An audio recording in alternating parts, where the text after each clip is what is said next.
Hey everyone, Leo with the Dreaming Tree, and today we're going to put together our Tulip greeting card. It's a very versatile card that can be used for a number of occasions. So anyway, let's just jump right in here.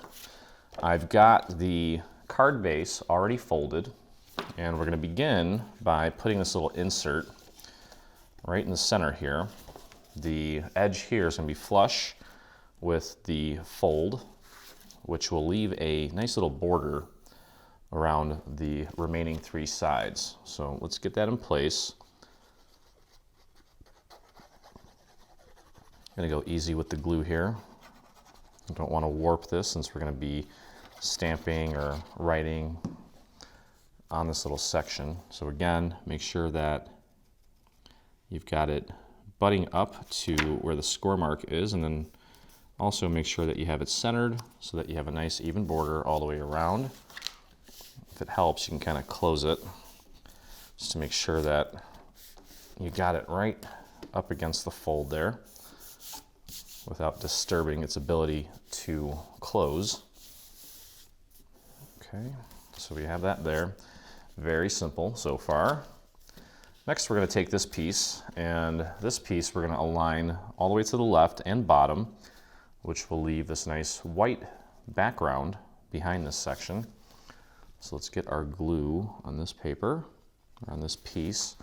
It's a very unique piece of cardstock. It's got a nice little shimmer to it on the front, but it's very smooth on the back. Nice deep green color on this side. I kind of like it actually. Okay. So again, just make sure that we get this aligned with the bottom left corner, that it's flush with the bottom as well as the sides. I'll lift that up, just make sure that, just kind of running my finger along the edge here to make sure that I have it correctly lined up. There we go. And I did ink the edges of this a little bit, just to jazz it up a bit. And we're going to be using some little foam squares to give our flowers some dimension here. So the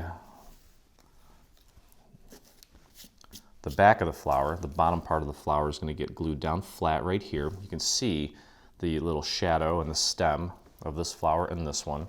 So these are going to go down flat. And then we're just going to use some foam squares, or if you have some Zots, whatever it is that you want to use, you're welcome to do that. Just match it up there as well as with the stem. Make sure it's nice and centered. Press that down. And we'll grab our other one.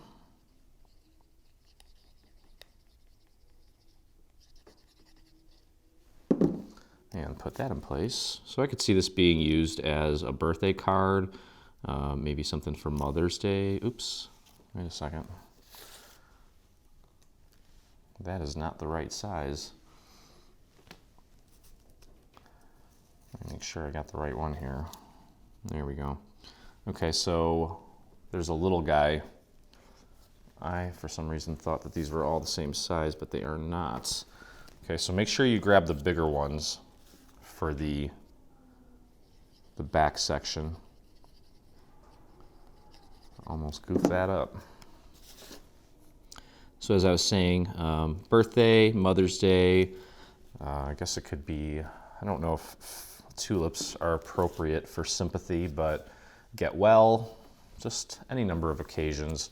We didn't really brand this to be anything specific, so you can make it whatever you want to make it. All right, so we're going to flip these over so we can get our little foam squares on here. And I think we'll probably get away with maybe 3 of them, just to make sure it doesn't go moving on us. That's good. We'll do one here. Kind of form it into like a little tripod to distribute the weight, I guess. There's not much weight to it, but you know what I mean.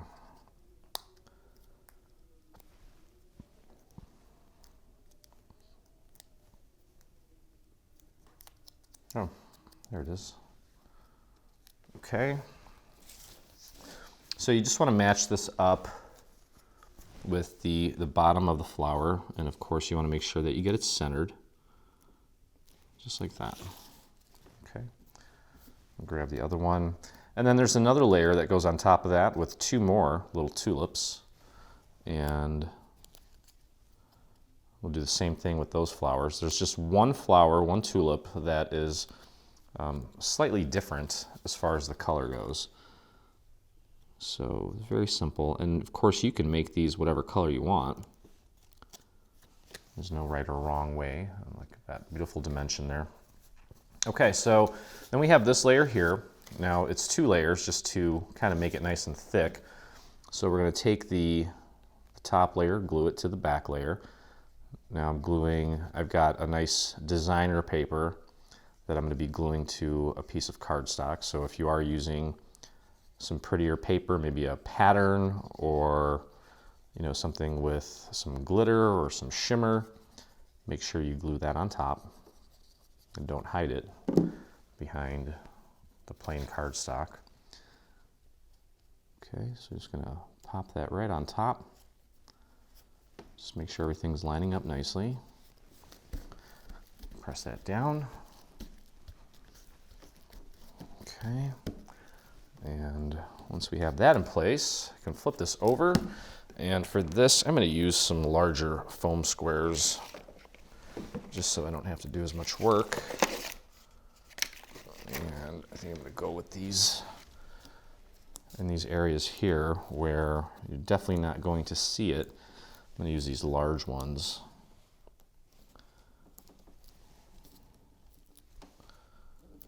Okay. And then let me see if these are the same height. Yep, they are. And I can just throw a few smaller ones into these little areas here, just to kind of keep it up for me. I like to do my little push test to see if it's giving too much in any area, and that's where I'll add an extra little foam square. I think that ought to do it. So we're going to peel this off. And again, this is going to be aligned bottom left on the face of the card. And just have a couple tulips to put on there. And of course, just like with every card from Dreaming Tree, we include a coordinating envelope so that you can mail it, or even if you want to hand deliver it. Okay. So again, bottom left corner. I gotta get, here we go.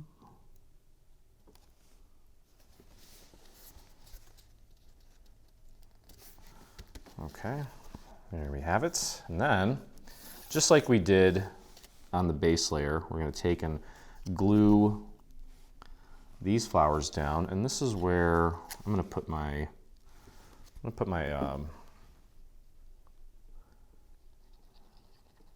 what is it called? The black sheep here. I'm going to put that one there. So we'll put this one here. You'll see the stem here. So just make sure you get that lined up, and there's one of the little petals there.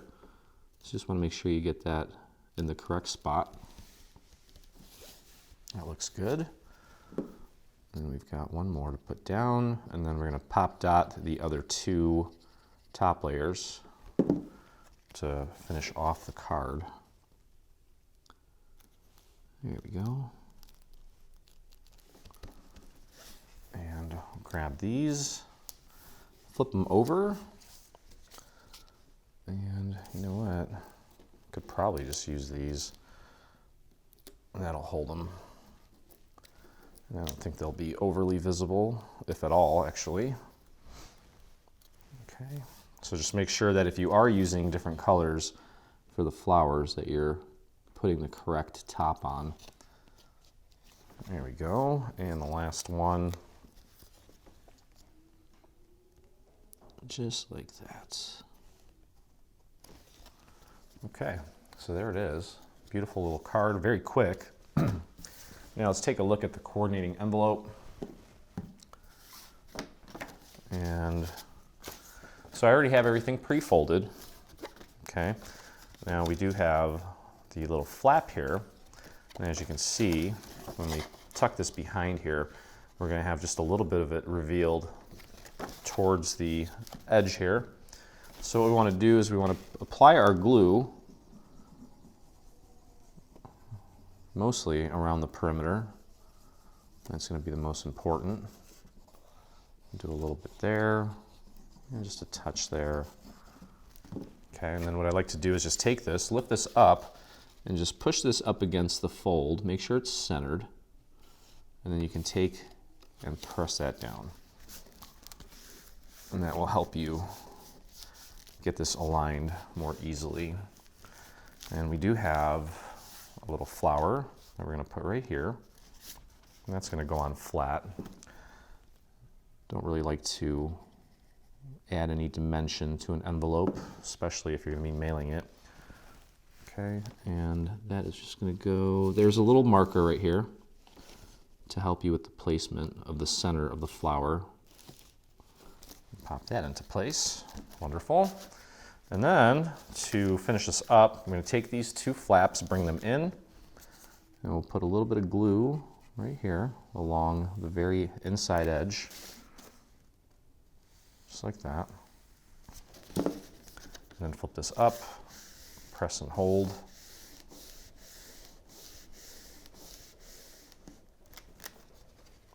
Okay, and that's it. Very simple little card. Of course, this inside element, this peach color here, you can absolutely do like a little print and cut, or you can use, if you have a single line font, you can use that to write on that section, but that's it. Very quick card. Shouldn't take you more than about 5 minutes to assemble. Not even that long to cut out, since there's only 3 or 4 colors.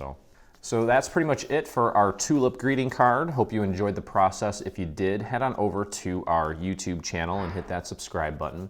And while you're there, hit the little bell so that you get notifications anytime we release a new product, whether it be paid or free. And if you make this or anything from our new bundle, I would love to see it, and so would the rest of our community. So head over to your Facebook and do a search for Dreaming Tree Group, or you can type in the little URL here at the bottom and it'll take you right there. But that's it, another one in the books, and as always, I look forward to crafting with you again.